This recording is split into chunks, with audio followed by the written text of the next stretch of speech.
a journey that began millions of years ago on the soil of Africa, a civilization that rose on the banks of the Indus, building cities larger than anything the world had ever seen. Then came the arrival of the Aryans. This is the land where the Vedas were born. We analyze the era of the great epics, the Ramayana and the Mahabharata, strictly through the lens of history. From the rise of Magadha to the moment Chandragupta Maurya's sword united the subcontinent. We witness the Guptas, the architects of the Golden Age, Harshavardhana, the last great ancient warrior, and the roar of the Cholas, who crossed oceans from Tanjavur to conquer new worlds. This is not just a story. It is a memory dissolved in our blood, reminding us of who we are and where we came from. This is the history of the land before the Islamic invasions, the era recorded as ancient India. Many hesitate to speak of this truth, refusing to acknowledge the pillar standing right before them. But to ignore it while focusing on everything else is an injustice to history itself. Welcome to the Monolith English, the Ancient India Grand episode. From the birth of the universe to human civilization, we've explored it all in our Story of the Universe series. Now let's delve deeper into what followed. The history of India begins with the Indus Valley Civilization. When the history of ancient India stands before us like a monumental pillar, how can we not believe it? Welcome to ancient India, the rise and fall of the Indus Valley Civilization. Africa, the cradle of humanity, a land where history sleeps. Around 300,000 years ago, this is where Homo sapiens, the modern human, first took form. But the story doesn't end here. It only begins. Our ancestors, with intellect and emotions just like ours, lived in Africa for thousands of years. But around 70,000 to 60,000 years ago, something compelled them to rethink. Perhaps a severe drought or a shortage of food. They made a decision to journey in search of new lands. That was the greatest migration in human history. But how did they leave Africa? What obstacles lay in their path? Here, history becomes fascinating. They didn't choose the northern route through Egypt, but the southern route via the Bab el-Mandeb Strait. Today it's a sea, but back then it was the Ice Age, a time when much of the world's water was locked up as ice. Consequently, the sea level was about 70 meters lower than today. The distance between Africa and Arabia was much shorter then. Our ancestors crossed that narrow stretch in small boats or on foot. They set foot in Yemen and the Arabian Peninsula. Upon reaching Arabia, they didn't head straight into the desert. They wisely chose a path, the coastal route. Why did they choose the coast? The answer is simple: food. The shores provided ample fish, crabs, and shellfish. They relied on river mouths for fresh water. Thus, they traveled along the Arabian coast, through the coasts of present-day Oman, Iran, and Pakistan, over generations. It wasn't an overnight journey. It was a slow migration that took thousands of years. Around 65,000 years ago, that first group entered the Indian subcontinent. The India of that time wasn't like today's. It was a paradise filled with dense forests, overflowing rivers, and wild animals. They spread to the Indus Valley and later to South India and East India.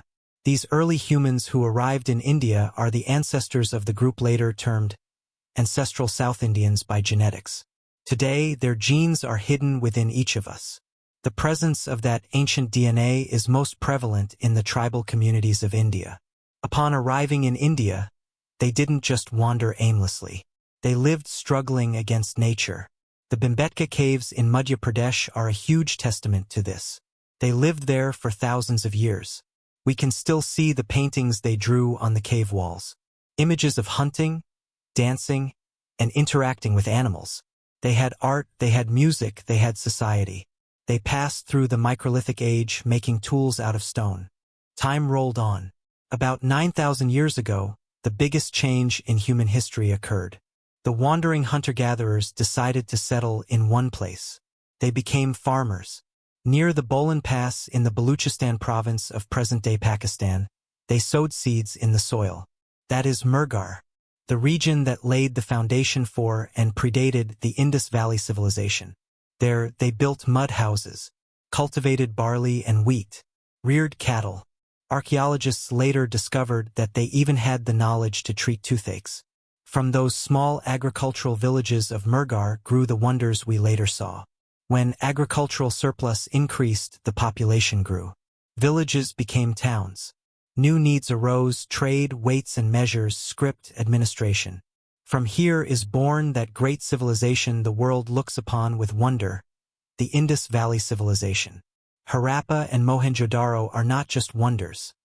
They are the evolution of thousands of years of human survival and knowledge. A morning in 2500 BC. We are standing in the courtyard of a typical house in Mohenjo-daro. If you look closely, you'll realize it has an amazing resemblance to what we have in our homes today. An open courtyard in the center. Rooms surrounding it. In a hot climate, there is no better design to get air inside the house. Look at their privacy. There are no doors opening onto the main street. The entrance to every house is from the small lanes on the sides. They insisted that what happens inside the house should not be seen by outsiders. The houses of the wealthy had 2 stories, wooden staircases to go up, and also their own well. Now let's see the people there. They were not behind in fashion at all. These are the people who gifted cotton to the world. They wore cotton clothes dyed in red and blue, with embroidery work. Men followed the style of draping a shawl over the right shoulder. They gave great importance to beauty care. They tied their hair in various styles. The most curious things we found were combs made of ivory, mirrors made of copper, and even small pots to keep lipstick. Wearing armfuls of bangles was a trend of that time. What was their food? The Indus inhabitants followed a very healthy diet. They made roti using wheat and barley. Ovens similar to the tandoors we use today have been found in Kalibangan. Not just vegetarian, they also loved non-vegetarian food. Fish from the rivers, mutton, and beef were on their dining tables. Along with plenty of fruits, dates, watermelons, grapes. They used mustard and sesame for oil. In short, the primitive form of the food culture seen in North India today existed there back then. To know how happy a society is, just look at the children there. A large part of what was excavated from Harappa were toys. This means that society valued children's entertainment greatly. Bulls that nod their heads when a string is pulled, small carts on wheels, whistles in the shape of birds. Also, for adults to pass time, there were board games like chess and dice games. They celebrated life. But life wasn't all fun and games. During the day, the city functioned like a big factory. The city of Mohenjo-daro was entirely for craft work. This is where the world-famous carnelian beads were made. Only they knew the technology to cut stones, polish them, and drill extremely fine holes in them. These beads were very popular with the kings of Mesopotamia. Along with them, those making ornaments from conch shells and carving seals were part of the city's bustle. Despite having such large cities, we haven't found large temples or churches anywhere. Then whom did they worship? Their religion was intertwined with nature. They worshipped the mother goddess. They respected peepal trees and animals as symbols of fertility. Historians believe that the figure of Pashupati sitting in a yogic posture might be the primitive form of Shiva. Their belief existed not in fear, but in respect for nature. The greatest wonder of these cities was the peace here. No evidence of a major war or massacre has been found over these centuries. How did they control such a large city without police or an army? Perhaps a strong group of merchants ran the administration. They followed rules strictly. Look at their weights and measures. Precise measurements like 16, 32, 64 were the same from Kashmir to Gujarat. It was a golden age of honesty, precision, and peace. For a civilization to grow, stone alone is not enough. Metals are needed. This is where we must see the chemistry of the Indus inhabitants. The first thing they discovered was copper. They dug out tons of copper from the Khetri mines in the Aravalli ranges of Rajasthan. On top of that, they imported copper from Oman across the sea. But they realized a problem. Copper bends easily. It lacks the strength to make weapons. That's where their intellect worked. They melted copper with 10% tin to strengthen it. This tin was not available in India. They brought it from Afghanistan and Iran. Thus, humans made an alloy by combining 2 metals for the first time. This is bronze. That is why we call this era the Bronze Age. Now about gold. For the Indus Valley people, gold was not just a decoration. It was a status symbol. But there is no gold on the banks of the Indus. Then where did it come from? Here lies a great trade connection in history. Gold was dug out and brought from the Kolar gold fields in Karnataka. This is the biggest proof that there was a strong trade relationship between North India and South India 4,000 years ago. But despite knowing all this, they didn't know about one metal, iron. Although they built massive cities, their swords lacked the sharpness of iron. Iron comes 1,000 years later with the arrival of the Aryans. Perhaps if they had iron weapons, it would have been a bit easier for them to face attacks from outside. With the confidence given by metals, they turned villages into massive metropolitan cities. Harappa, Mohenjo-daro, Dhalavira, Rakhigarhi, Gannarawala, these 5 massive cities amazed the world. Their engineering lessons are famous even today. They didn't use sun-dried bricks, but baked bricks fired in kilns. Even if kept in water for thousands of years, they won't dissolve. Then their grid system, cities where you can't get lost, straight roads intersecting at exactly 90 degrees. But the biggest revolution was sanitation. Wastewater from every house flowed through small channels into large drains in the street. Manholes to clean occasionally, soak pits for water to seep into the ground. Remember, this happened in India 4,000 years before drainage systems appeared in London and Paris. When talking about engineering, Dhalavira in Gujarat cannot be left out. While Harappa and Mohenjo-daro were made of bricks, Dhalavira was built entirely of stones. The biggest wonder there is their water management system. Being a place with low rainfall, they built massive tanks around the city to collect rainwater without wasting a drop. They built dams and diverted water. This is a textbook even for today's engineers. Then another thing, the world's first signboard. They had fixed 10 large letters made of gypsum at the city's gate. We still don't know what is written on it, but it might be the name of a city or the name of a king. For years we thought the largest city of the Indus Valley Civilization was Mohenjo-daro in Pakistan. But recent studies corrected that notion. The real king is in India, Rakhigarhi in Haryana. Spanning over 500 hectares, this city is the largest site in the Indus Valley. It was DNA samples obtained from here that helped scientists understand the genetic makeup of Indians before the arrival of the Aryans. Their writing technique has a peculiarity. We write Malayalam from left to right, Urdu from right to left. But the Indus inhabitants did both. The first line they wrote from right to left and the second line from left to right. This snake-like crawling style is called Bustraphiton. History is not just serious matters but also small amusements. There is an interesting sight on a dried brick found in Shanhudaro, a cat's footprint, followed immediately by a dog's footprint chasing it. 2 animals that ran over the brick when it was kept to dry. This proves that 4,500 years ago too, dogs and cats were not in great love. While such large cities shone in the Indus Valley, what was the condition of the rest of India? Was no one there? Yes, there were Burzaham in Kashmir. Here, unable to bear the cold, humans dug large pits in the ground and lived inside them. They had weapons made of deer antlers. Now let's come to our South India. In parts of Karnataka, Andhra, and Tamil Nadu, there were Neolithic people. They didn't have big cities. They herded cattle. A strange custom of theirs was ash mounds. They would pile cow dung into large heaps and burn it once a year. Those ash mounds can still be seen in many places in South India today. Although they were not city dwellers, they had trade relations with the Indus Valley. Now let's return to Harappa itself. What after death? They didn't cremate the dead, but buried them. Wooden coffins have been found in Harappan cemeteries. Along with the deceased, they placed earthen pots, ornaments, and copper mirrors. This means they believed in another life after death. We said that the greatest contribution we gave to the world is cotton. The Greeks didn't know cotton. They called it Sindon, came from the word Sindhu. Actually, the names India, Hindu, and Indus all came from a single word, Sindhu. The name of our culture and the name of our country are all indebted to that river and those ancestors who lived on its banks. 1900 BC. Trade was still going on in the streets of Harappa and Mohenjo-daro. But without their knowledge, a great disaster was approaching them. The enemy came not with swords, but with wind and sun. The 4.2-kilo-year event, one of the biggest climate changes in world history, happened at this time. The monsoon rains, which had been received regularly for centuries, suddenly became weak. It was at this same time that the empire of the pyramid builders in Egypt collapsed, and famine struck Mesopotamia.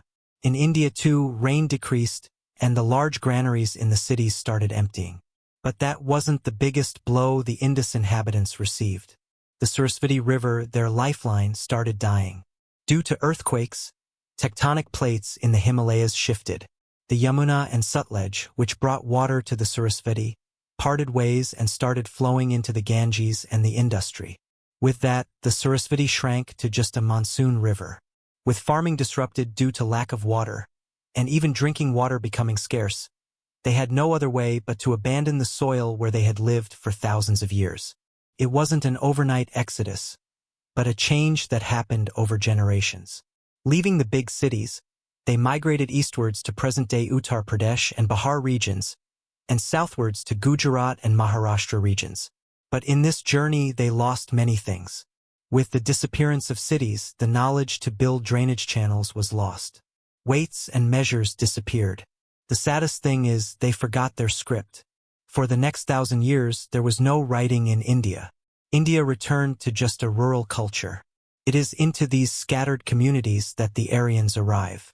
So in the next episode, we can examine more about the Aryans, the changes they brought, and the Vedic periods. Our story begins not in India, but in the vast grasslands known as the Pontic-Caspian steppe, between present-day Russia and Ukraine. The period is around 3000 BC. Agriculture was not widespread there at the time. The climate was bitterly cold and dry. A group of humans lived there. Archaeologists call them the Yamnaya culture, the people who later evolved into the Aryans. They had no great palaces or cities. Why? Because they were nomads, wanderers searching for grass and water for their herds. That is why we have not found large buildings or ruins of Aryans from that period. They built temporary shelters that dissolved back into the earth. But what transformed this nomadic people into the world's most powerful warriors was a single invention. A moment comparable to the invention of the atomic bomb, the domestication of the horse. While other peoples traveled slowly in bullock carts, these people rode horses, moving with the speed of the wind. Along with this, they created another revolution, spoked wheels. Replacing heavy solid wooden wheels with lightweight spoked ones gave birth to history's first battle tanks, chariots. It is in this phase, called the Santashta culture, that the Aryan warriors take shape. Speed was their weapon. But speed alone is not enough. Strength is also needed. Did they discover iron back then? In reality, in this early phase, they did not use iron but powerful bronze, an alloy made by combining copper and tin. While other tribes of that time used weapons made of stone and weak copper, the Aryans crafted sharp bronze swords and axes. In the Vedas, this is called ayas. It was only after arriving in India that Krishna ayas or iron became widespread.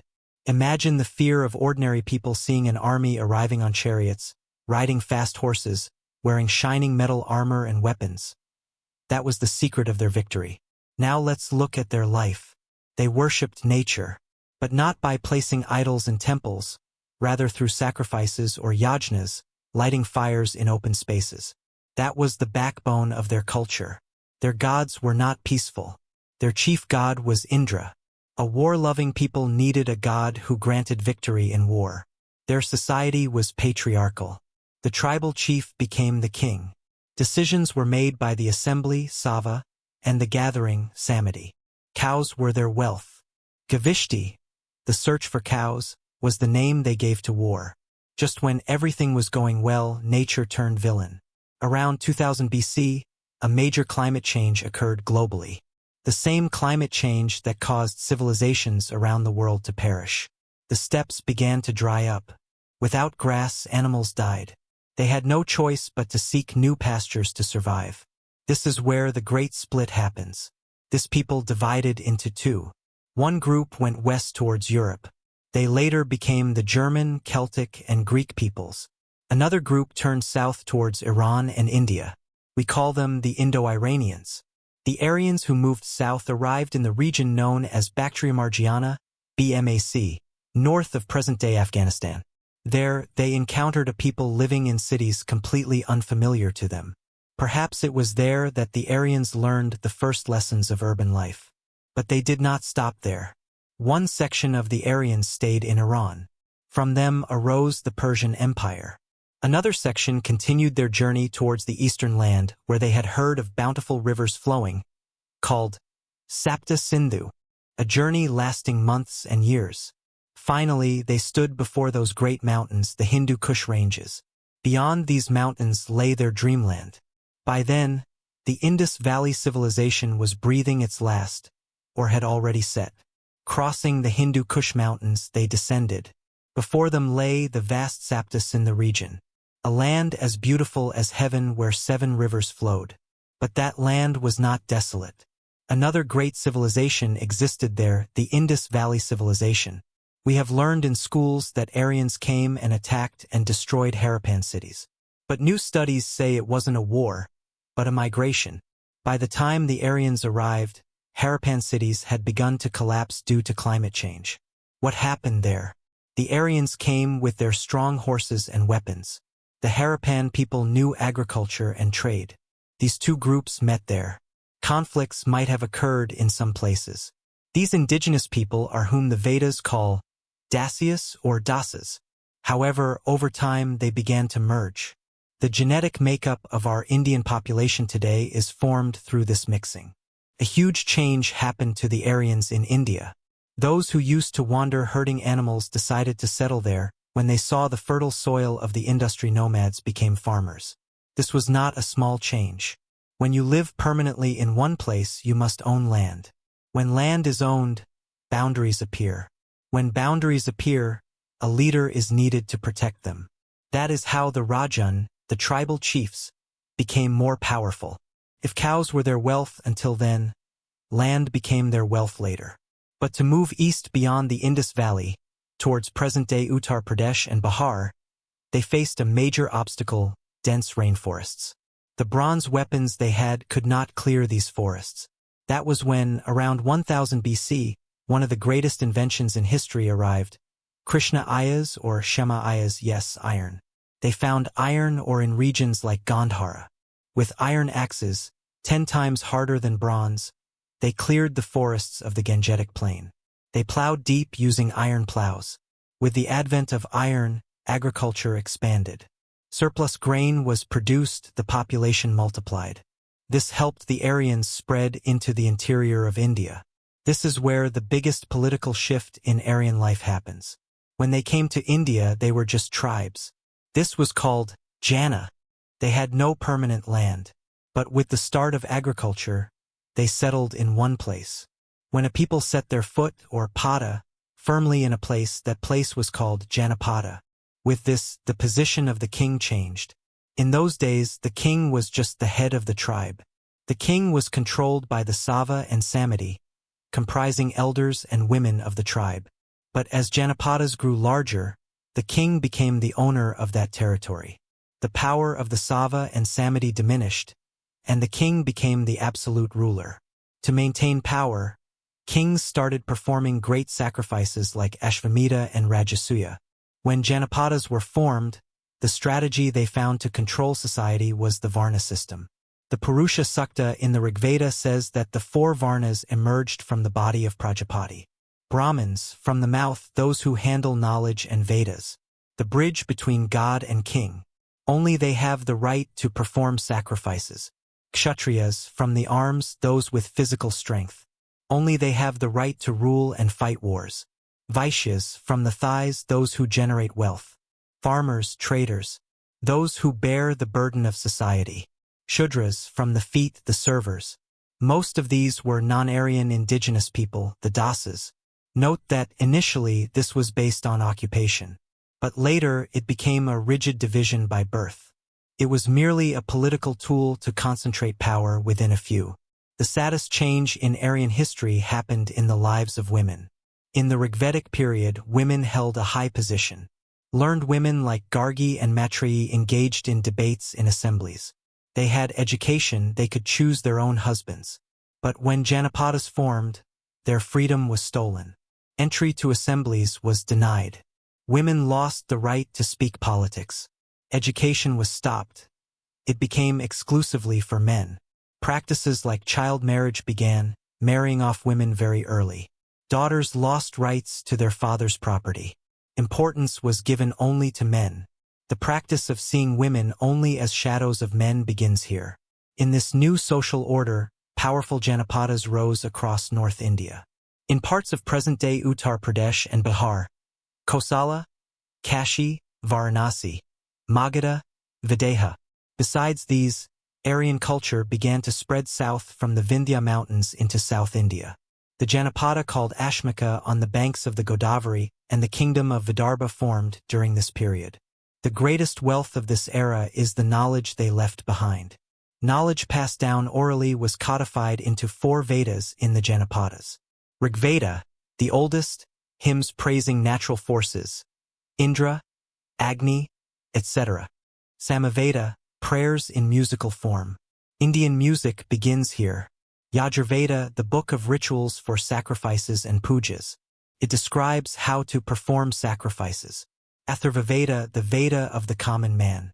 Worldly matters like sorcery, medicine for diseases and charms. Along with these Vedas, Brahmanas, Aranyaka, and Upanishads were also composed. With this, the Vedic culture became complete. Now look, the picture of India has changed. Forests turned into farmlands. Nomadic tribes turned into border-guarding Janapadas. The tribal chief turned into an absolute king. A simple society turned into a complex one with castes and subcastes. Knowledge was written down as Vedas. What is going to happen next is the competition between these Janapadas. It is from these Janapadas that emperors like Bharata and dynasties like Ikshvaku emerge. The journey from the Bharata clan to the Kuru clan, and from Ikshvaku to the Solar dynasty. That is a great history. We will see that in the next episode. When we try to learn more about the Vedic period, we rely on written Vedas and texts. Efforts are still ongoing to study them fully by collecting other evidence based on these texts. Without going into the magical stories mentioned in the Vedas, use these Vedas only to study the social system, life, and lineages of the humans who lived at that time. So, in the next episode, we are going to go to the period when texts like Mahabharata and Ramayana are said to have taken place, starting with Ayodhya, Dvarka, and the Kuru clan. It was during Bharata's time that the fusion of tribes occurred. The Bharatas and another tribe called the Purus merged to form the historically famous Kuru dynasty. But before we step into the story of the Kurus, we must know about 2 major branches that split from the Bharata lineage, the Solar dynasty, Suryavamsa, and the Lunar dynasty, Chandravamsa. The Solar dynasty was founded by Ikshvaku, the son of Manu. Their center was Ayodhya on the banks of the Sarayu River. The Lunar dynasty established their dominance in the Ganga-Yamuna plains. They later ruled with Hastinapura as their center. Now, we will focus more on the Solar dynasty, because the period the epics call the Treta Yuga was the golden age of the Solar dynasty. The Ikshvaku lineage produced great kings like Mandhata, Harishchandra, Sagara, and Bhajaratha. Each of them left their mark on history. For instance, Bhajaratha's role in bringing irrigation to the Gangetic plain might have been significant. The most powerful king of this Ikshvaku lineage was Raghu. It was during his time that Ayodhya grew into an empire. Kalidasa describes Raghu's conquests in the Raghavamsa. It is said that Raghu's power extended from the Himalayas in the north to the Pampa River in the south, and to the Western Ocean. The historical meaning of this is that the kingdom of Kosala became the greatest trade and military power of that time. Raghu's son was Aya. Aya's son was Dashratha. By Dashratha's time, Ayodhya had become the most dominant power in North India. In the language of the Vedas, the kingdom of Kosala, or Ayodhya, had evolved into Aryavarta. Let's look at the other major kingdoms that existed in India during the time of Rama. This is not just a story. This is the political map of India at that time. Mithila, or the kingdom of Videha, the region comprising present-day northern Bihar and Nepal. The king there was Siradwaja Janaka. Note that Janaka was not a name, but a title for the kings of Videha. Mithila was the seat of philosophy and Vedic learning. Sages like Yajnavalkya held debates here. Next, Kakaya and Gandhara, parts of present-day Punjab in Pakistan and Afghanistan. Dashratha's wife Kakeyi was from here. They had great expertise in breeding horses. Kashi, one of the oldest cities on the banks of the Ganges. Kashi was famous even then for textile manufacturing and education. Magadha and Anga, the Bihar region. At that time, this area was just being Aryanized. Later, Magadha would become the greatest power in India, which we will see later. Now let's step down into the lives of ordinary people of that time. Archaeologists call this period the Painted Grey, where culture, administration, the king's power increased. The Sava and Samiti became weak. To assist the king, there were officials called Ratnas.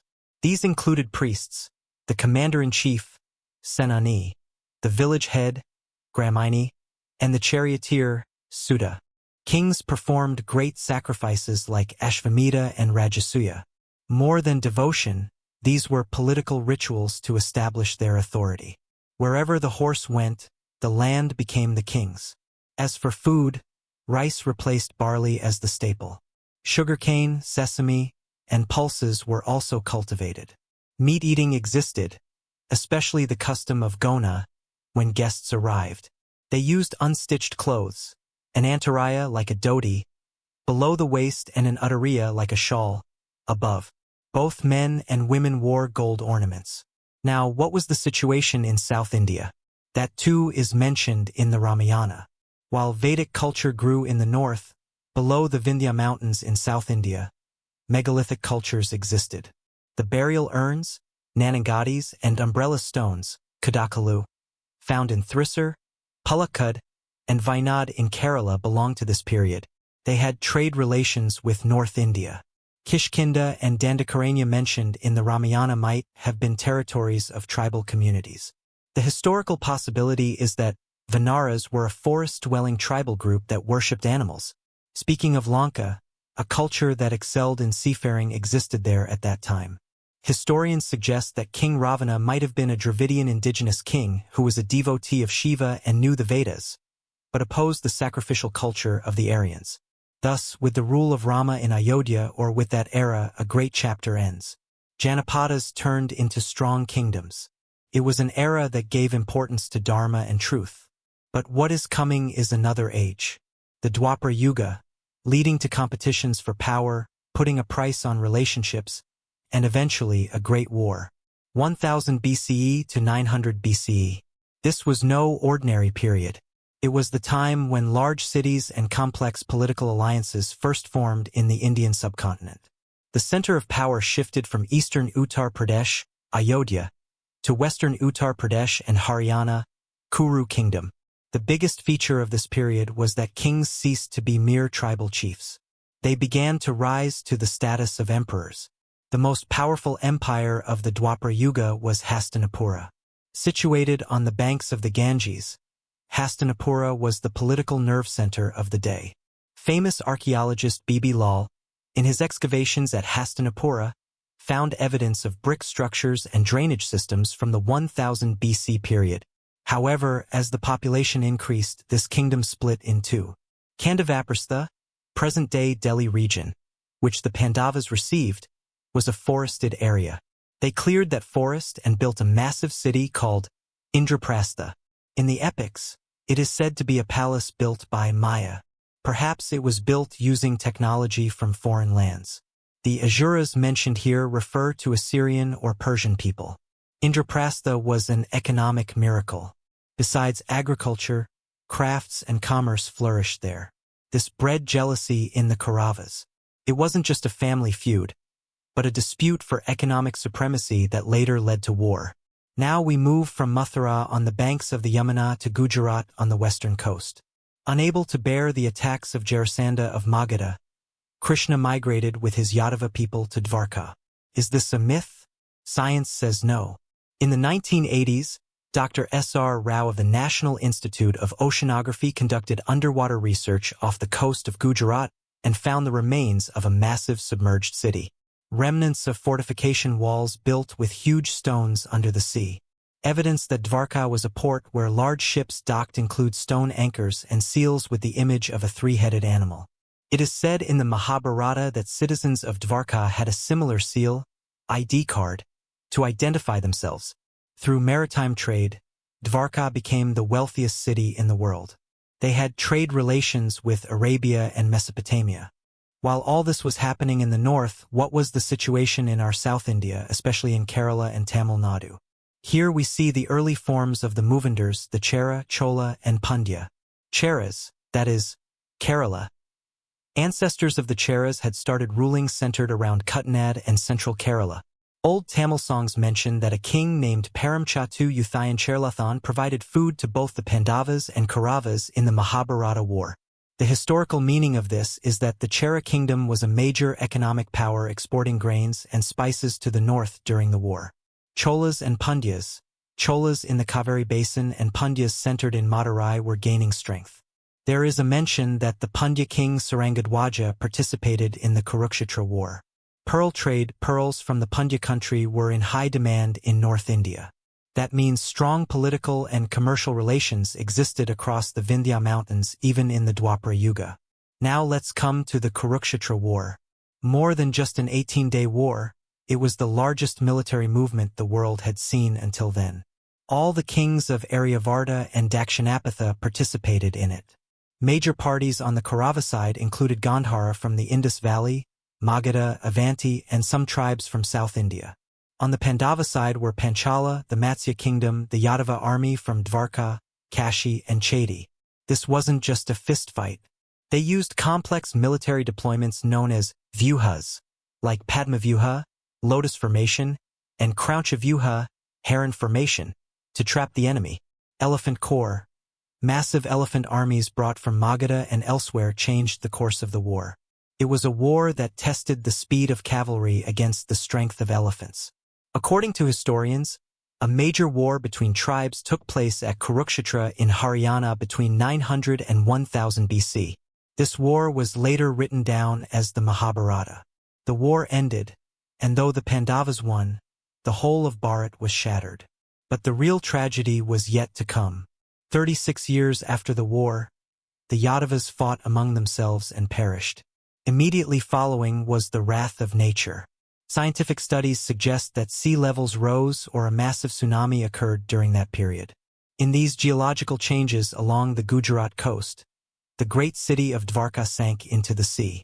The Mausala Parva of the Mahabharata clearly states that the ocean swallowed the city as Arjuna watched. The ruins of Dvarka still sleep on the ocean floor today, a reminder of a golden age. With Dvarka submerged and Krishna gone, the Dwapara Yuga ended. Abhimanyu's son Parikshit became the king of Hastinapura. But by then, the great empires of old had collapsed. People began to turn away from Vedic gods and seek new beliefs. It is during Parikshit's time that the Vedic period completely ends. Later, Janapadas gained strength again and turned into Mahajanapadas.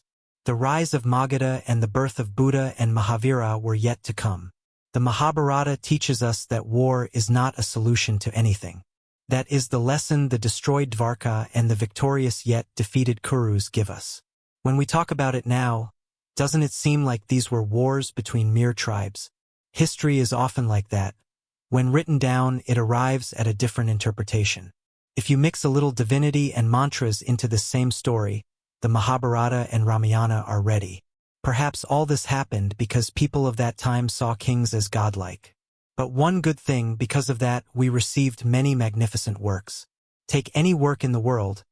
There has never been another epic like the Mahabharata that understood the human mind so well and presented their conflicts as such a grand history. All this reflects the high level of thinking of our ancestors who lived in those times.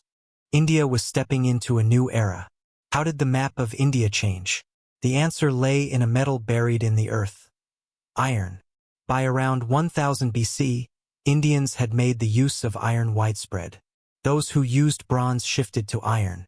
With that, they started clearing forests in many areas and began agriculture. The profits from that agriculture allowed other villages to develop into towns. Historians call this the second urbanization. By the 6th century BC, The entire North India was divided into 16 great states or Mahajanapadas. Let's see which were the important ones. Gandhara, present-day Peshawar region in Pakistan. Its capital was Takshashila, a center of knowledge and scholarship. Cambodia, the region near Gandhara, famous for its excellent horses. Kuru and Panchala. Though they lost their old glory, these kingdoms still existed. Kosala, the region including present-day Ayodhya. Kosala was a very powerful kingdom then. Kashi, that is, present-day Varanasi, famous for textiles and trade. Vats, a kingdom with Kaushambi as its capital. Avanti, present-day Madhya Pradesh or Ujjain. They were powerful enough to rival Magadha. Magadha, the kingdom that rewrote history. Present-day Bihar. With Jarivarja and later Pataliputra as its capital, Magadha slowly started swallowing other kingdoms. Vaji, this was a unique state. Vaji was a republic governed by representatives without a king. Vaishali was its capital. There were constant wars between these 16 kingdoms for borders and wealth. As kingdoms grew larger, the power of kings increased. To show their power, kings frequently started performing Ashvamedha and Rajasuya sacrifices. Farmers were pained by these large sacrifices where thousands of animals were slaughtered, killing bulls and cows essential for agriculture. Moreover, the caste system became very rigid. Brahmins gained great dominance in society. Though Kshatriyas held power, they had restrictions in religious matters. Vaishyas and Shudras were pushed to the lower strata of society. Sanskrit became a language not understood by the common man. People wanted peace, a simple way of life without expensive rituals. That desire paved the way for new thoughts in India. It was at this time that Vardhamana was born as the son of King Siddhartha in Kundagrama of the Vaji Confederacy. He later became Mahavira. Despite being a Kshatriya prince, the luxuries of the palace did not bring him happiness. At the age of 30, he left home in search of truth. After 12 years of severe penance and wandering, he attained Kaivalya or supreme knowledge. He was called Jina, or the Conqueror. His followers were known as Jains. Non-violence, ahimsa, was Mahavira's greatest slogan. He taught not to kill even a small ant. He preached simple living and truthfulness to people. His teachings were in Prakrit, the language of the common man, instead of Sanskrit. In the same period Mahavira was born, another prince was born in the Sakya clan in Lumbini, on the border of Nepal. Siddhartha. His father raised him inside the palace so he wouldn't see the world. He married Yashodhara and had a son named Rahula. But no one can stop destiny. Once, while touring the city, Siddhartha saw 4 sights: an old man, a sick man, a corpse, and a happy ascetic. He realized life is suffering. Seeking an answer to this suffering, one night, leaving his sleeping wife and child, he left the palace. This is called the Great Departure, Mahabinishkramana. After years of meditation, he attained enlightenment under the Bodhi tree in Gaya. Thus he became the Buddha. He delivered his first sermon at Sarnath. It was a time when the soul of India awakened. While the empire of Magadha was preparing to conquer lands with the sword, Buddha and Mahavira started winning people over with love. However, amidst these peaceful changes, dark clouds were gathering on India's northwestern frontier. An emperor who set out to conquer the world, Alexander, was moving towards India. 327 BC. Alexander, a 20-year-old who set out from Macedonia with the dream of conquering the world, after destroying the then superpower Persian Empire, set his eyes on India. For the Greeks of that time, India was the end of the world, full of wonders where milk and honey flowed. Crossing the Hindu Kush mountains, he reached India's northwestern border, present-day Pakistan. At that time, that region was not united like the 16 Mahajanapadas. Small tribes and kings were in great hostility with each other. Alexander took advantage of that. Ambhai, the king of Takshashila, was terrified upon seeing Alexander's huge army. He surrendered to Alexander without a fight. Moreover, he promised all help to Alexander to defeat his enemy neighbor. Ambhai is recorded as the first king to show the way to foreigners on Indian soil. Whom did Ambhai want to defeat? Yes, Purushottam, Puru. Purushottam was the king ruling the Parava kingdom between the Jhelum and Chenab rivers. The Greeks called him Porus. Standing over 6 feet tall with an extremely strong physique, Porus was not ready to bow before Alexander. "Tell him to meet me on the battlefield if he wants to face me," was Porus's reply. Porus possessed a weapon Alexander had never heard of until then: war elephants. Greek horses were not used to seeing elephants. Porus knew the cavalry would panic at the trumpeting of elephants. 326 BC. The historic Battle of Hydaspes. The Jhelum River was overflowing. Alexander couldn't attack head-on, so he used a stratagem. One night, amidst heavy rain and thunder, Alexander secretly crossed to the other side of the river with a part of his army. At daybreak, Porus saw the Greek army surrounding him. Yet Porus did not falter. He attacked, keeping his elephant corps in the front line. Greek soldiers were terrified seeing the elephants. Elephants picked up soldiers with their trunks and trampled them. However, Alexander's cavalry was very fast. Porus's chariots could not move quickly in the muddy field due to rain. The elephants went berserk and started trampling their own army. After hours of bloody battle, Porus was wounded. He was captured as a prisoner. Alexander asked Porus, "How should I treat you?" Like a wounded lion, Porus held his head high and said, "As a king would treat another king." This reply amazed Alexander. Alexander, who knew how to respect an enemy, returned his kingdom to Porus and made him a friend. After defeating Porus, Alexander wanted to move into the interior of India, towards Magadha. But on the banks of the Beas River, his army laid down their weapons. They were not ready to move a single step forward. What was the reason? Exhaustion. Continuous war for the last 8 or 10 years. They were tired of not seeing their homes and families. They couldn't bear the scorching heat and incessant monsoon of India. But they feared something else even more: Magadha. This was the biggest reason. They struggled even to face Porus's small elephant corps. That was when they heard the news. Beyond the Ganges lies a massive empire called Magadha. They heard that King Dhanananda there had 2 lakh infantry, 60,000 cavalry, and most importantly, 6,000 war elephants. Hearing that, the Greek soldiers trembled with fear. They flatly refused to die in front of so many elephants. With no other way, Alexander, who conquered the world, had to turn back from the doorstep of India, saying, "There is still a world left to conquer." He died in Babylon in 323 BC at the age of 32, unable to fully conquer India. Although Alexander returned, his arrival caused great changes in India. Small kings in northwestern India collapsed. A political vacuum was created there. Meanwhile, what happened in the east in Magadha? Dhanananda, the last king of the Nanda dynasty, was the owner of that huge army Alexander's troops feared. He was extremely wealthy.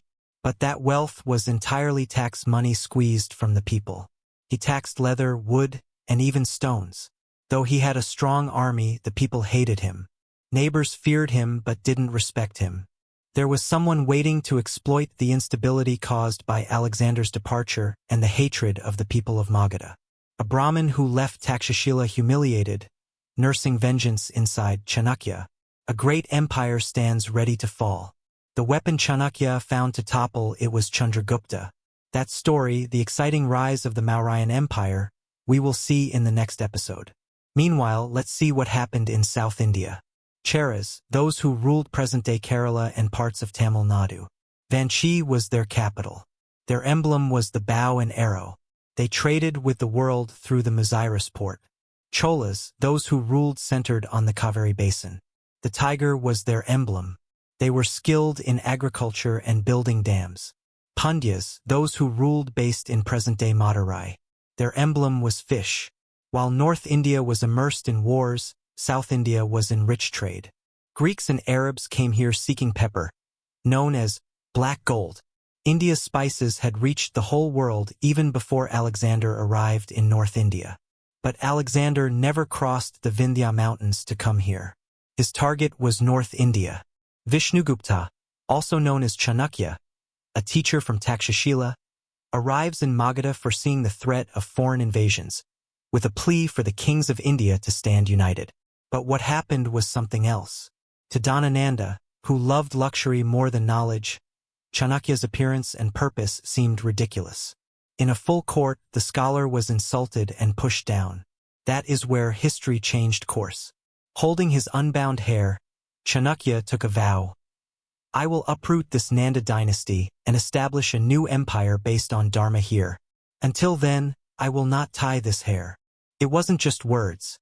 It was a declaration of war. To take revenge, Chanakya didn't need a weapon. He was looking for a hand capable of wielding a weapon. Not someone born a king, but someone worthy of becoming a king by his actions. It might have been in the Vindhya ranges or the outskirts of Pataliputra that Chanakya found that boy, named Chandragupta. There are many arguments that he belonged to a tribe of peacock tamers, Maurya, or that he was of Kshatriya lineage, but none of that mattered to Chanakya. Only the fire within him mattered. Some stories say Chanakya had two main disciples.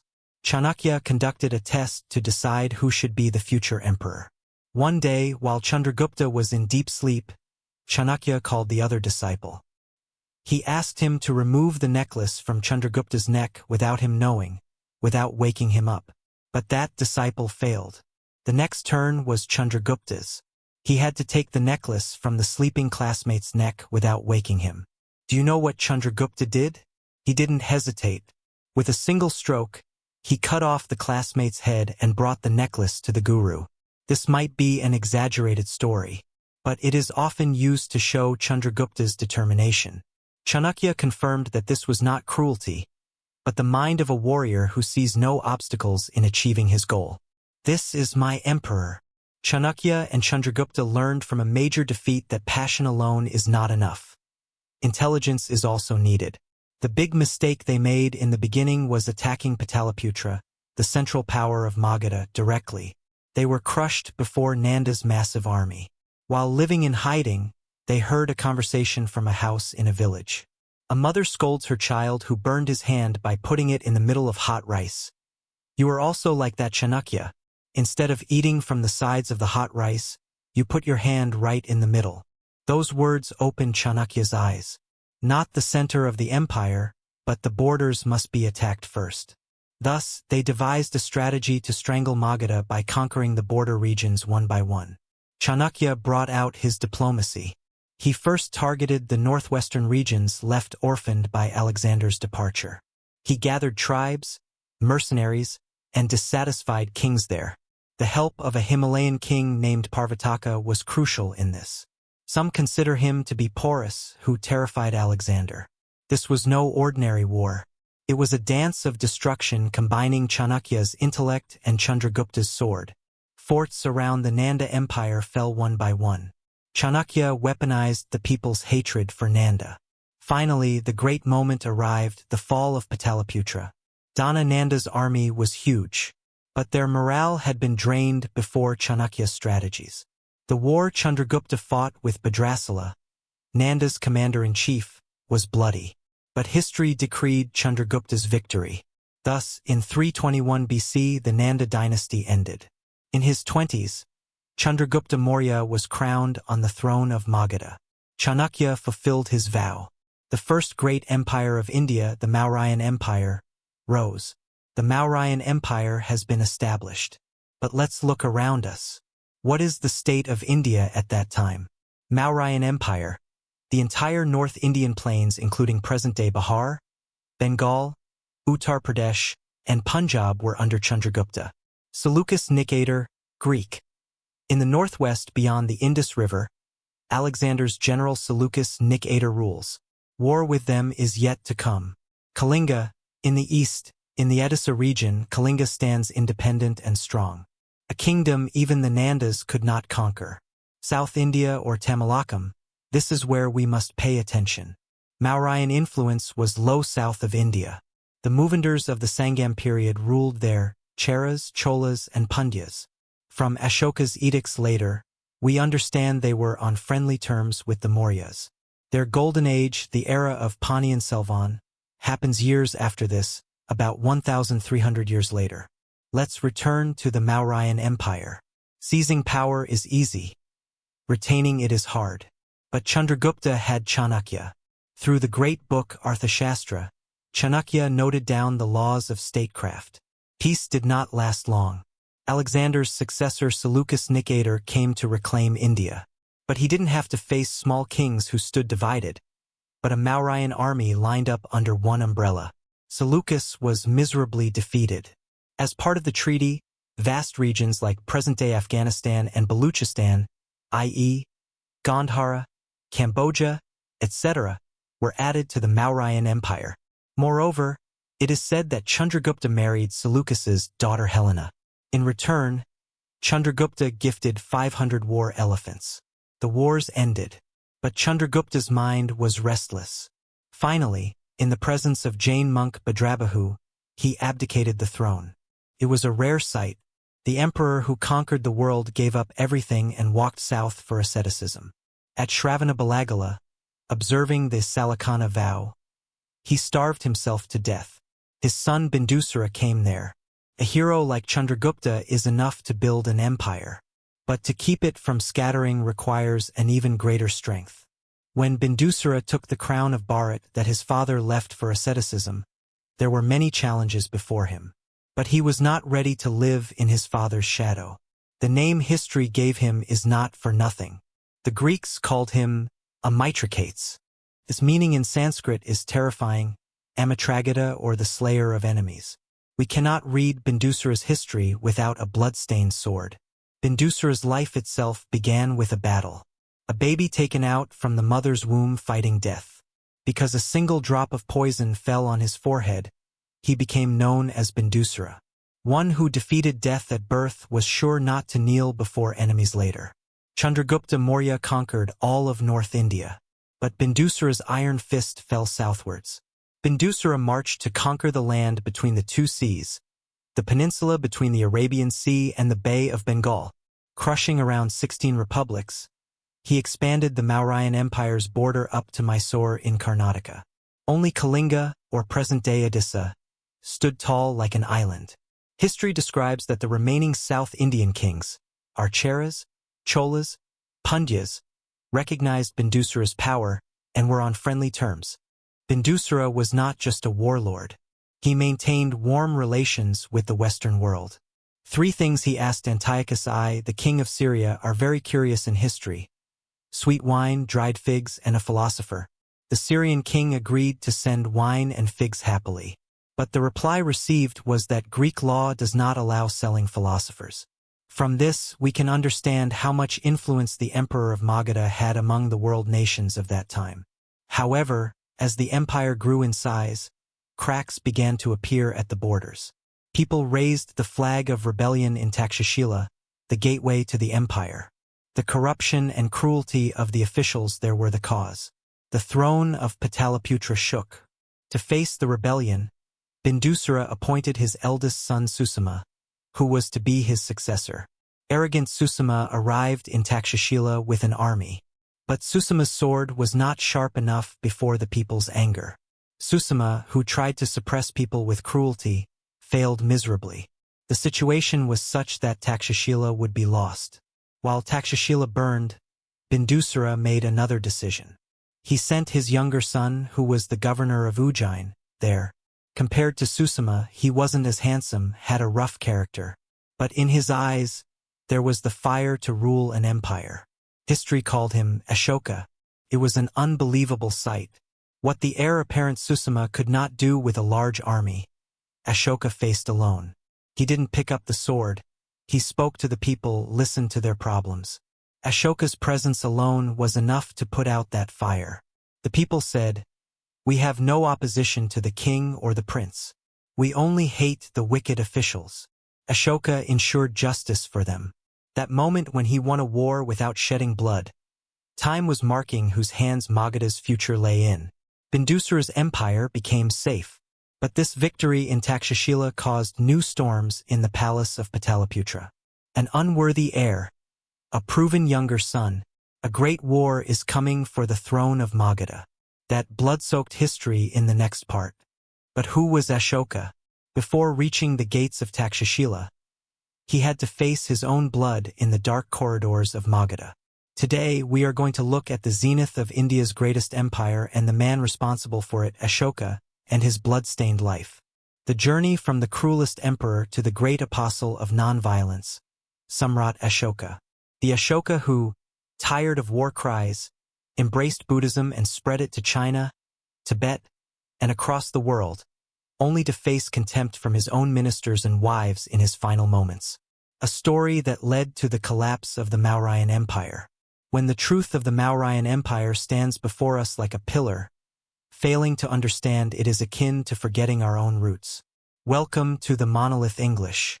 History says Emperor Bindusara of the Mauryan Empire had 16 wives and 101 children. But only one was different. When a son was born to Queen Subhadranji, Dharma, she said, "Now I have no sorrow, Shoka. He is Ashoka, without sorrow." However, that happiness did not last long. Some Buddhist texts say Ashoka was ugly from childhood. Because of his dark skin and rough skin condition, his father Bindusara hated him. A child denied a father's love often becomes stubborn. That is what happened to Ashoka. The other princes in the palace, especially his elder brother Susama, always mocked him. But what Bindusara failed to see, Magadha's prime minister Radhagupta saw. Radhagupta, the successor to Chanakya, realized that the intellect and valor to lead the country lay in that ugly boy, not the handsome Susama. Time passed. The princes grew up. Everyone knew there could be only one heir to the throne. Naturally, everyone thought the eldest son Susama would be the next king. But Ashoka's acceptance among the people and the army frightened Susama. At Susama's insistence, Bindusara decided to send Ashoka away from Pataliputra. That is how the rebellion in Takshashila we saw earlier happened. Susama calculated that Ashoka would die there. But Ashoka returned victorious. Ashoka's popularity increased even more. Terrified, Susama made his father exile Ashoka again, this time to Ujjain. But this exile changed Ashoka's life. It was here that he met Devi, the daughter of a merchant from Vidisha, a period where Ashoka learned what love was, away from the bloody arenas of power. Mahendra and Sangamitra were born to them, but destiny began its play in Pataliputra. Bindusara fell ill and was bedridden. 272 BC. Bindusara is on his deathbed. He wanted to crown Susama as the next king. But Prime Minister Radhagupta secretly sent a message to Ujjain. Pataliputra awaits. Ashoka returned. What happened there was one of the most brutal transfers of power in history. The Buddhist text Mahavamsa says Ashoka killed 99 of his brothers for the throne. He spared only his own brother, Tissa, Vidashoka. This might be an exaggeration, but one thing is certain. It took 4 years after Bindusara's death for Ashoka to be officially crowned. For these 4 years, Magadha was in a civil war. Blood flowed in the streets. Finally, killing Susama and standing in blood, Ashoka became the emperor of Magadha. In the first years of his reign, the world saw Chandashoka, Ashoka the Cruel. He built a prison in Pataliputra. From the outside, it looked like a beautiful palace, but inside, it was a hell of torture. No one returned from there alive. A power-mad ruler who gave death sentences for even small mistakes and trusted no one. His ambition for empire knew no bounds. From the Hindu Kush Mountains in the north to Mysore in the south, from Bengal in the east to Afghanistan in the west, no one could stop Ashoka's chariot. However, there remained one kingdom on the map of India that had not surrendered, Kalinga.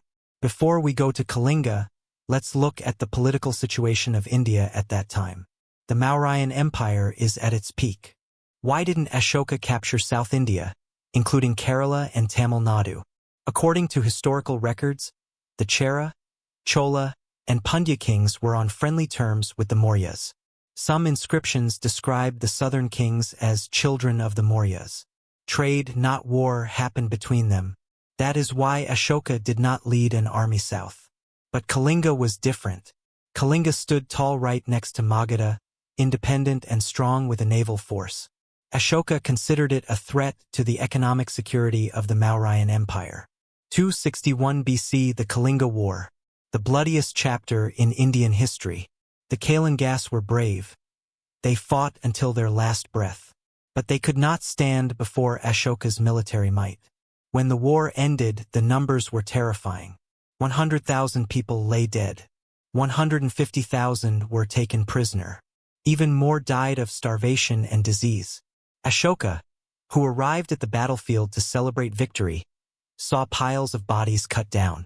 The water of the Daya River flowed red with blood. Weeping women, orphaned children. That sight shook Ashoka. Why did I do this? Did I kill hundreds of thousands of people for this one kingdom? At that moment, Chandashoka died. There, Dharmashoka was born. After the Kalinga War, Ashoka embraced Buddhism. The war drums, Bharagosha, turned into the drums of Dharma, Dharmagosha. From then on, we see the golden age of the Mauryan Empire. Animal sacrifice was banned.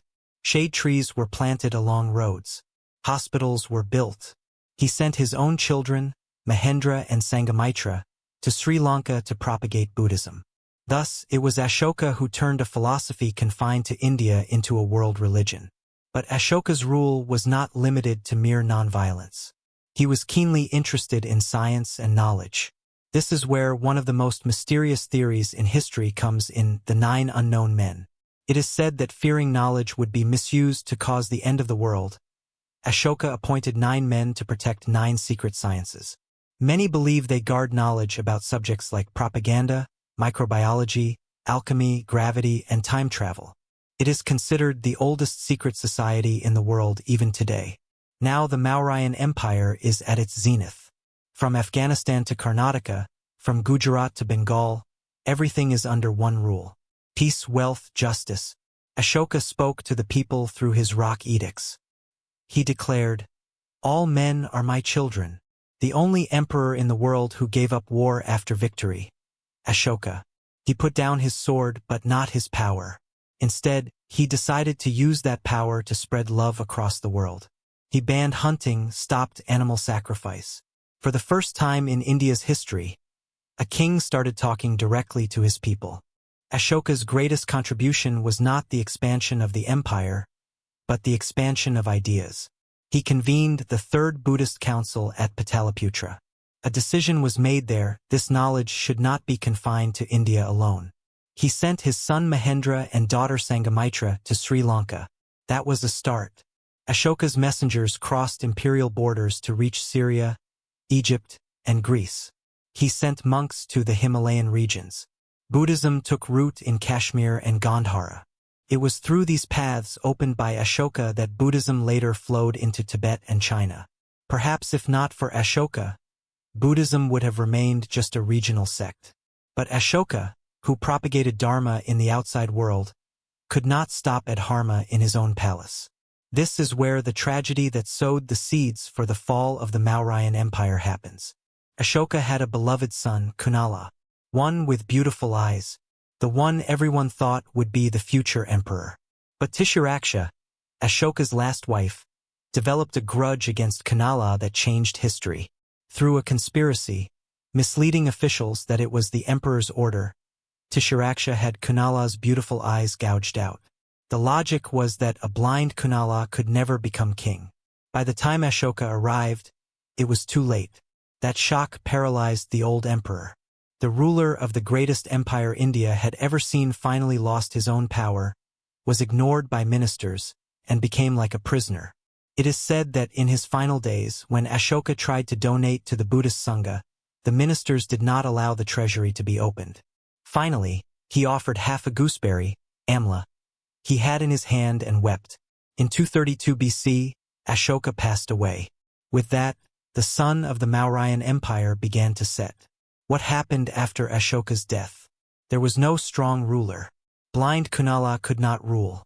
So the empire split in two. The eastern part was ruled by Ashoka's grandson Dashratha from Pataliputra. The western part was ruled by another grandson, Samprati, from Ujjain.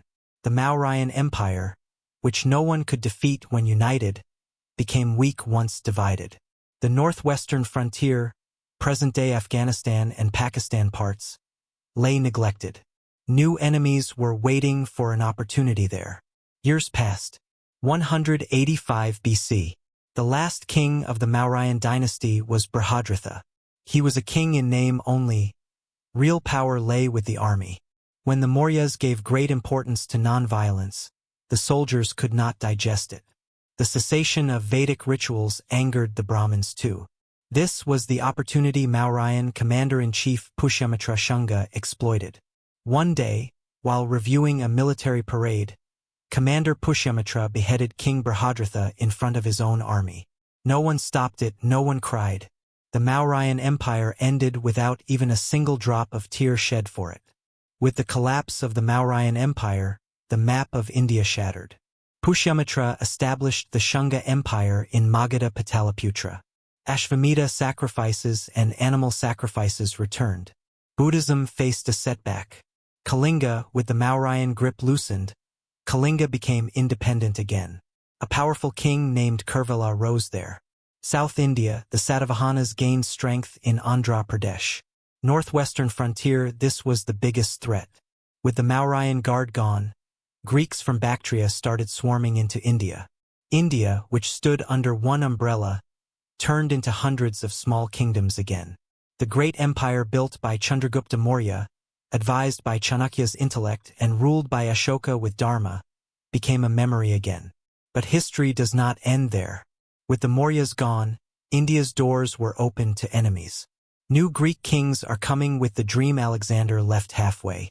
Along with that begins an era of foreign invasions that changed India's culture. In the next episode, who were the Greeks on Indian soil? Menander? What is Gandhara art? Could the Shungas hold on? Wait and see. Pushyamitra Shunga was a devout Brahmin and a warrior. He brought back the Vedic rituals that the Mauryas had abandoned. History says he performed 2 Ashvamedha sacrifices. But he could not rule peacefully for long. Because even though Alexander had left, his successors were still there, the Greeks, whom Indians called Yavnas. The doors of India were opened again. The Bactrian Greeks under Demetrius conquered up to Punjab. The Shungas could not fully stop them. The Gargi Samhita says the Yavna army reached the very walls of Pataliputra. But later they retreated. It was during this time that the most fascinating encounter in Greek-Indian history took place. Menander, Indians called him Milinda. He was not just an invader. Menander had an unquenchable thirst for knowledge. The questions he asked the Buddhist monk Nagasena and the answers Nagasena gave became the text, Milinda Panha. Finally, that Greek king embraced Buddhism. Those who came to conquer with weapons bowed before India's culture. If asked what the greatest contribution of this era is, it is poetry carved in stone, Gandhara art. Until then, Buddha was not worshipped in human form in India. Only stupas and symbols existed. But with the arrival of the Greeks, their concepts of beauty for the god Apollo were transferred to Buddha statues. That serene Buddha form with curly hair and Greek robes was born from Gandhara art. Gandhara is in the present-day Pakistan-Afghanistan border region. Time waited for no one.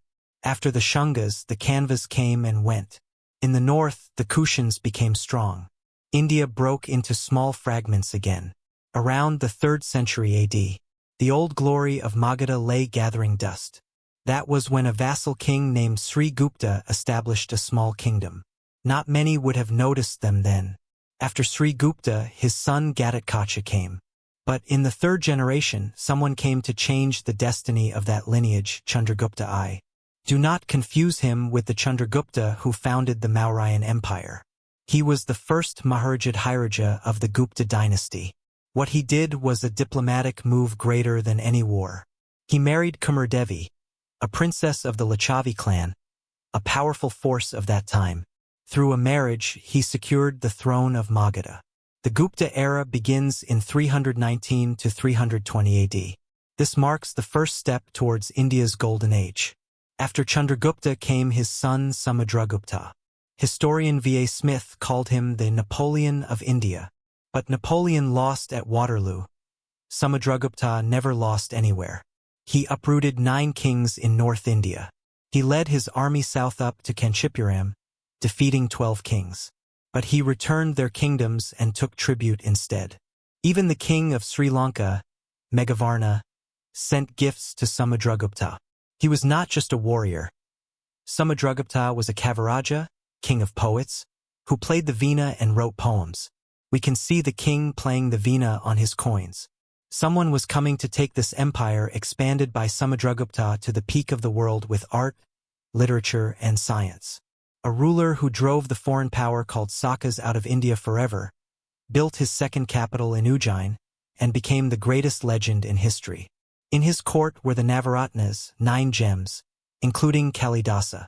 His era is called the Golden Age. History called him Chandragupta II, but the world remembers him by another name, Vikramaditya. Why that name? Even after the Mauryan Empire collapsed, foreign Sakas had been ruling western parts of India for about 400 years. It badly affected India's trade. Chandragupta II decided, no more. He moved west with a huge army. Killing the Saka king Rudrasimha III, he ended 400 years of foreign rule. To commemorate that victory, he took the title Sakari, enemy of Sakas. Along with it, he adopted the name Vikramaditya. With this victory, the Gupta Empire extended to the Arabian Sea. The ports of Gujarat came into Gupta hands. Trade flowed to Rome and Arabia. Gold piled up in India. He chose Ujjain as his second capital. That is where legends were born. Vikramaditya's court was known as the Navaratnas. Their knowledge was sharper than swords. Chief among them was the poet laureate Kalidasa. World classics like Abhijnanasakuntalam and Meghaduta were born in this court. Moreover, the lexicographer Amarasima, the astronomer Varahamihara, the physician Dhanvantari, India was at the peak of the world in every field of knowledge. It was in this era that Aryabhata discovered that the earth is round and rotates on its own axis. Though he belongs to the later Gupta period, he is a product of this golden age. Are we just saying this? No, there is a witness. A traveler who came from China seeking Buddhist texts, Faxian. Let's look at what he wrote in his diary. The people of this land are happy. There is no theft here. The king does not give cruel punishments. There is no death penalty. People eat vegetarian food. Hospitals are free. Seeing Ashoka's palace, he wrote, "This was not built by humans, but by gods." Such was the prosperity of Vikramaditya's Bharat. After Vikramaditya, his son Kumaragupta I took power. He was not a warrior like his father, but a lover of peace. He ruled for 40 years. His greatest gift, Nalanda, the world's first residential university. Students from China, Korea, and even Japan came there seeking knowledge. Even passing the entrance exam was hard. A great university that had a 9-story library. But this peace did not last long. In Kumaragupta's final days, dark clouds gathered on the horizon. Skandagupta, the last great king of the Gupta dynasty. When his own father was dying, when the empire was on the verge of collapse, he led the army against the Hunas. History says that war was terrifying. Finally, Skandagupta drove out the Hunas and saved India. But that victory came at a huge price. The treasury was empty. Wars financially wrecked the Guptas. The amount of gold in gold coins began to decrease. Those who came after Skandagupta were weak. Taking advantage of that, the Hunas returned. This time there was no one to stop them. Toramana and later Mihirakula, known as the Attila of India, rampaged through North India. Pataliputra was destroyed. They hunted down Buddhism. Cities turned into villages. Trade collapsed. Feudatory kings declared independence. Though rulers like Yashadharman later defeated the Hunas, the Gupta Empire was destroyed forever. 550 AD. By then, that great empire built by Vikramaditya had become just a memory. India scattered again. Anarchy in North India. Art and literature stood still. With the fall of the Guptas, that era ended. This is the beginning of the medieval period of ancient India. But even darkness has an end. To unite these scattered kingdoms, a new sun is about to rise from Thanissar centered at Kannauj. An emperor who hated war but was forced to pick up the sword, who loved Buddha, Harshavardhana. The Pushyabhuti dynasty of Thanissar. That was where Harsha was born. His father Prabhakaravardhana was a strong king, known as the lion to the Huna deer. The royal family was happy. His daughter Rajyashri was married to Grahavarman, the king of Kannauj. This alliance between Thanissar and Kannauj became the greatest power in North India. But destiny had a different script. The father's death devastated Harsha and his sister. But the real tragedy was yet to come. As soon as Prabhakaravardhana died, enemies attacked Kannauj. Shashanka, the Gauda king of Bengal, and Devagupta of Malva hatched a conspiracy. They surrounded Kannauj. They brutally murdered Harsha's brother-in-law Grahavarman. They imprisoned his sister Rajiashri. Hearing this news, his elder brother Rajyavardhana trembled with rage. Vowing not to return without rescuing his sister and destroying the enemies, he led his army. He crushed the army of Malva. He killed Devagupta, but what awaited him after winning the war was treachery. Shashanka of Bengal, feigning friendship, invited Rajyavardhana for a meeting. Arriving unarmed, he was treacherously murdered by Shashanka. Father dead, brother-in-law murdered, elder brother fallen to treachery, and sister imprisoned by enemies. Sitting on the throne of Thanissar, Harsha was just 16 years old. He had only two choices before him: run in fear or rewrite history. Harsha chose the second path. He vowed, "I will wipe the Gaudas off the face of the earth, or I will jump into a fire and die." Before going to war, he had to find his sister. Escaping from the prison in Kannauj, Rajiashri had fled into the Vindhya forests. Banabhatta describes this scene very dramatically in Harshakarita. Harsha finds his sister at the very last moment, just as she was about to jump into a fire in despair after wandering in the forest. That reunion, it was the rise of a king. After saving his sister, Harsha moved his capital from Thanissar to Kannauj. It was a powerful decision. Kannauj, situated in the middle of the Gangetic Plain, became the political nerve center of India for the next 500 years. What followed was a conquest. He made an alliance with Bhaskaravarman, the king of Kamarupa, present-day Assam, in the east. They attacked Shashanka from both sides. After years of war, Bengal, Odisha, and Magadha all came under Harsha's feet. From Punjab to Bengal, from the Himalayas to the Nirmada, the entire North India came under a single umbrella again. But here we must understand a great truth in this history. Harsha was not the king of all India. Confident after conquering North India, he looked south. There, on the Deccan Plateau, another lion was waiting, Pulakshin II, the emperor of the Chalukya dynasty. In 618 to 619 AD, Harsha and Pulakshin clashed on the banks of the Nirmada. Harsha's elephant corps could not hold ground in the Deccan terrain. Pulakshin II defeated Harsha. History usually praises only the victors. But Harsha's greatness lies in the fact that he accepted that defeat. Fixing the Nirmada River as the southern boundary of his empire, he returned. With that, India was divided into two great empires. The wars ended. Harsha spent the next 30 years for his people. The person who gives us the most knowledge about this period is the Chinese traveler Xuanzang.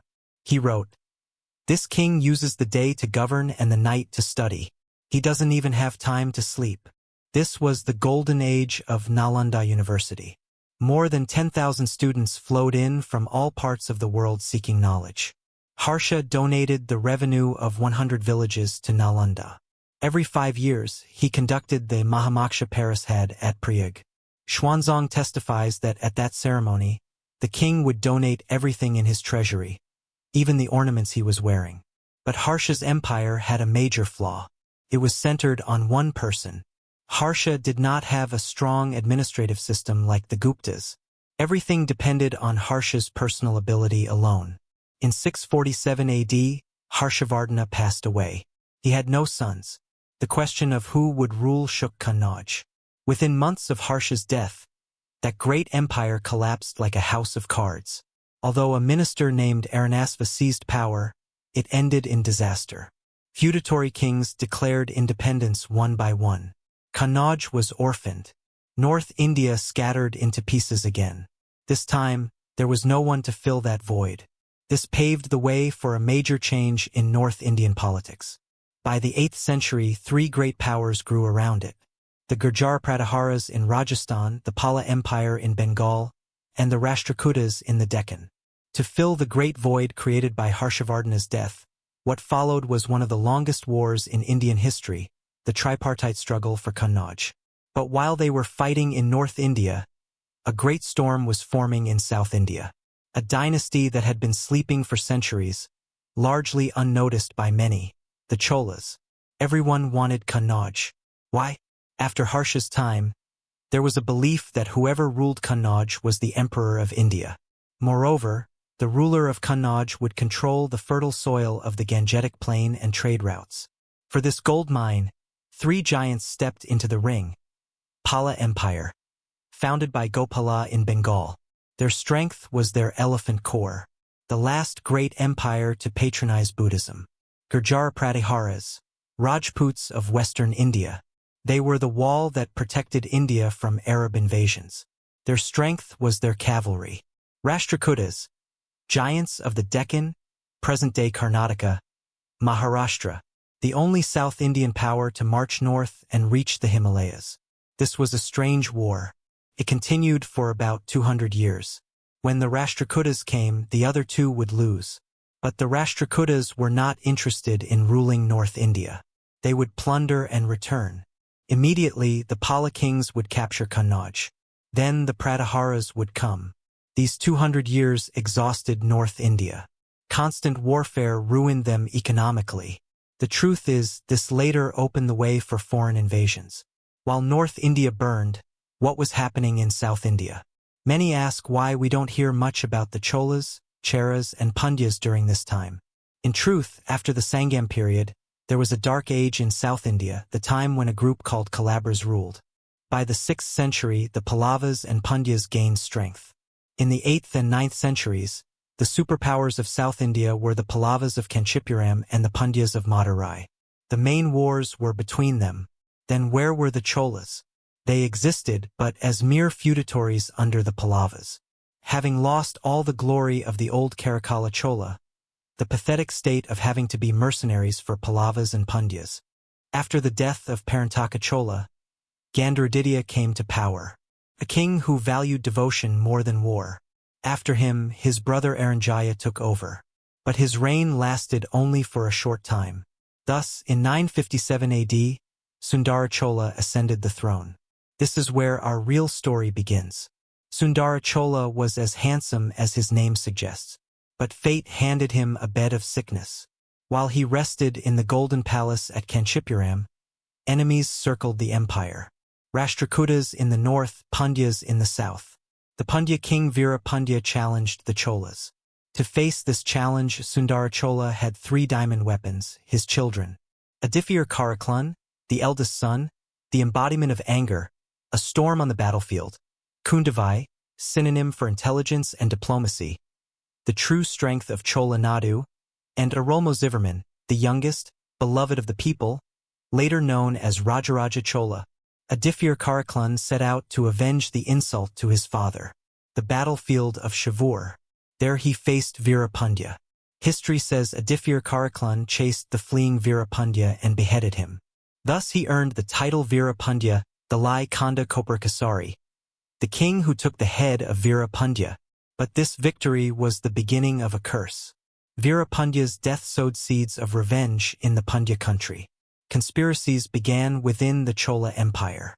Amidst this, there was another claimant to the throne, Uttama Chola, son of Gandharaditya. He believed Sundara Chola's children had usurped power that rightfully belonged to him.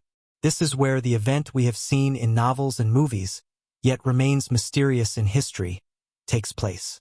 In 969 AD, while leading the northern army at Kangxi, Adifir Karaklan received an invitation to the Kadambir palace.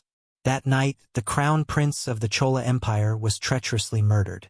Who killed Adifir Karaklan? While novels speak of a character named Nandini, the Udayarkudi inscriptions give a clear answer. It was a conspiracy from the Pandya country, Soman, Ravidasan, Parameswaran. They had taken a vow to avenge Veera Pandya's death. Adifir Karaklan's death devastated Sundara Chola. He came to be known as Panmalagai Thunjina Tevar, the god who died in the Golden Palace. His end was heartbreaking. His queen Vanavan Mahadevi committed sati and went with him. After Sundara Chola's death, the people wanted Arulmozhivarman to become king. The elder brother died. Now the younger one must come. But Arulmozhivarman did something rare in history. He rejected the crown offered to him. He gave it to his uncle's son, Uttama Chola. Why? To avoid a civil war? Or was the truth behind Adifir Karaklan's death related to Uttama Chola? For the next 15 years, Uttama Chola ruled. Arulmozhivarman waited. In 985 AD, after Uttama Chola's death, the wait ended. Arulmozhivarman ascended the throne. He later became known as Rajaraja Chola. From there, Chola history changes.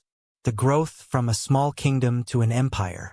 Rajaraja's first target was Kerala, Kanthalore Salai. He proudly proclaims in his inscriptions, Kanthalore Salai Kalamarutha, the one who destroyed the fleet at Kanthalore Salai. Kanthalore Salai was a major naval center near Tiruvananthapuram. Rajaraja crushed the Chera fleet there. Later, he defeated the Pandya king Amar Bhujanga. He captured Gangavati, Nalambavati, and Tadagapati regions of Karnataka. It didn't end there. The Chola navy crossed the ocean to Sri Lanka, then known as Ilam. Defeating King Mahinda V, the northern part of Sri Lanka became part of the Chola Empire. Destroying Anuradhapura, he built a new capital at Polonnaruwa. There, he also built a Shiva temple. It wasn't just wars that made Rajaraja great. He was an excellent administrator. He surveyed the entire land of the kingdom, measured the soil, and fixed taxes. He introduced the Kadavalai system. That is, elections were held for village assemblies, giving people the power to govern themselves. The early forms of today's democracy. But Rajaraja's greatest contribution was not in soil, but in stone, Tanjavur Periya Koval, Brihadiswarar Temple. A tower that casts no shadow at noon, 216 feet high. A wonder built by bringing stones from kilometers away to Tanjavur, where there are no granite rocks. Its construction was completed in 1010 AD. That temple was the dedication of all his victories. Rajaraja Chola laid the foundation for the Chola Empire. The entire South India was under his feet. But the Chola flag had yet to fly north to the Ganges River and east across the sea to Malaysia and Indonesia. 1014 AD. Rajaraja Chola passed away. The builder of the Tanjavur temple, the architect of South India, faded into history. Many thought the golden age of the Cholas would end with Rajaraja. Because in history, empires often collapse after a great king. But Rajaraja did not leave behind a void, but a storm. His son Rajendra Chola. If the father built the foundation, the son built an empire that touched the sky. A conquering king like Alexander, like Napoleon. Rajaraja Chola captured only half of Sri Lanka. But Rajendra conquered the whole of Sri Lanka in 1017 AD. He captured the Sinhala king Mahinda V and imprisoned him. Rajendra seized his crown and the necklace of Indra that the Pandya kings had entrusted to Sri Lanka. It didn't end there. Constant war with Western Chalukyas in the north. He defeated Jaisimha II in the Battle of Maski. The Tungabhadra River became the northern boundary of the Cholas. But Rajendra's eyes were not on the south or west. They were on the north towards the river Ganges. 1019 AD. Rajendra Chola sent his general north. The goal was one, to bring the holy Ganges water. It wasn't a pilgrimage, it was a show of strength. They defeated every king on the way. The kings of Odisha, the Pala king Mahipala of Bengal. No one stood before the Chola army. Finally, they reached the Ganges, collected Ganges water in pots. History says he made the defeated kings carry those pots. Returning, Rajendra built a new capital to commemorate this victory, Gangakonda Cholapuram. There he built a huge lake named Cholagangam. He poured the Ganges water into it. For the next 250 years, this city was the capital of the Cholas. Rajendra did something no other king in Indian history had done.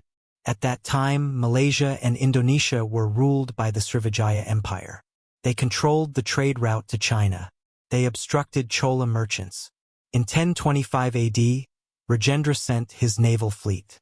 Cholas destroyed strategic ports like present-day Kedah, Malaysia, or Kataram, Sumatra. The then Srivijaya, Panay, and Malayar. The Srivijaya king was imprisoned. With that, the Chola became the unquestioned king of the Eastern Sea, Bay of Bengal. The Bay of Bengal came to be known as the Chola Lake. Trade relations with China skyrocketed.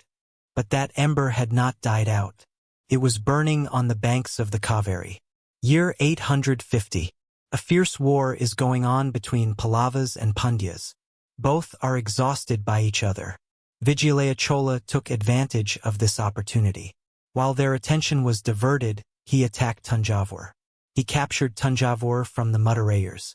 There he built a temple for his clan deity Nishambasudini. That was a beginning, the rise of the medieval Chola Empire. Later, Adifir Chola and Parantaka Chola together wiped the Pallavas off history. They drove the Pandyas out of Madurai. The Cholas were growing invincible. But the biggest blow to their pride was the Battle of Takkalam. The Rashtrakutas attacked the Cholas.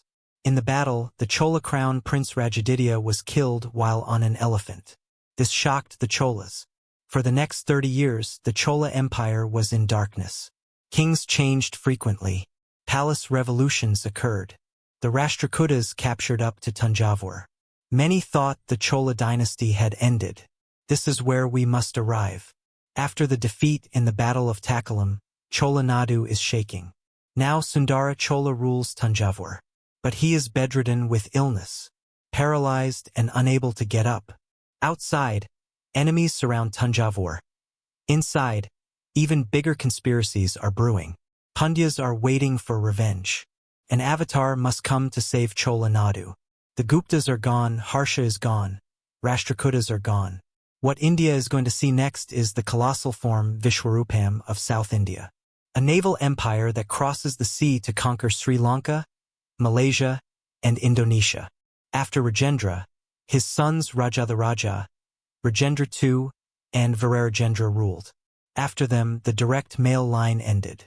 Thus, the son born to the Chola princess and the Chalukya king came to power, Kulothunga Chola I.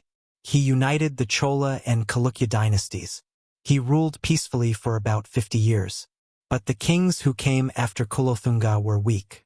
Two main reasons paved the way for the collapse of the Cholas: corruption of officials and the resurgence of the Pandyas. When the central administration weakened, feudatory kings tried to become independent, Kadavas, Banis, etc. They stopped paying taxes. Similarly, the Pandyas, who had been slaves of the Cholas for centuries, were waiting for their opportunity. 1216 AD. Maravarman Sundara Pandyan came to power. What he did was historic revenge. He attacked the Chola country, set fire to the Tanjavur fort. He defeated the Chola king Rajaraja III. But because the Hosla kings of Karnataka intervened, the Chola dynasty did not perish completely then. The Hoslas balanced by making the Cholas and Pandyas fight each other. In 1246 AD, Rajendra Chola III ascended the throne, the last hero of the Chola dynasty. He tried to reclaim the empire. But the opponent was strong, Jadavarman Sundara Pandyan, the greatest king of the Pandya Empire. In 1279 AD, in the final battle with the Pandyas, Rajendra Chola III lost. With that great empire which lasted for 400 years, started by Vijayalaya Chola, faded into the pages of history. When the Chola Empire set, what was the map of India like? That is the bridge to our next season. Look closely, South India. Cholas are gone. Instead, the Pandya Empire stands at its zenith. Their port Kailpatnam is world-famous. Marco Polo visited here. Karnataka, Deccan Plateau Hoslas are strong here, building Halebidu and Belur temples. Andhra/Telangana, Kakatiyas. You might have heard the name of Queen Rudrama Devi. Maharashtra, Yadavas. Kerala, the Chera Empire collapsed by 1102. Now there are small principalities, Venad, Kalathunadu, Aranad. The rise of the Zammorin begins. However, things had changed in North India. The time of Rajput kings was over. With Prithviraj Chauhan losing the Second Battle of Tarain in 1192, the way opened for the Ghurids. At the same time the Cholas were collapsing in the south, the Delhi Sultanate was being established in the north. Qutbuddin Aibak, Iltutmish, Balban started ruling. Now, Alauddin Khilji's invasion from the north is about to come south. How will that affect these Hindu empires in South India? Starting from the Indus Valley Civilization through the Vedic period, Mauryas, Guptas, Harsha, and finally up to the Chola Empire, the ancient history of India is complete here. We saw an era of temples, philosophies, and great empires. What is coming next is the era of swords, gunpowder, forts, and new cultures. Mughals, Rajputs, Vijayanagara Empire, Chhatrapati Shivaji, Sambhaji. The Monolith English will return soon with such great stories. If you liked this channel, subscribe. If you liked the video, like and share. Let us know your suggestions in the comments.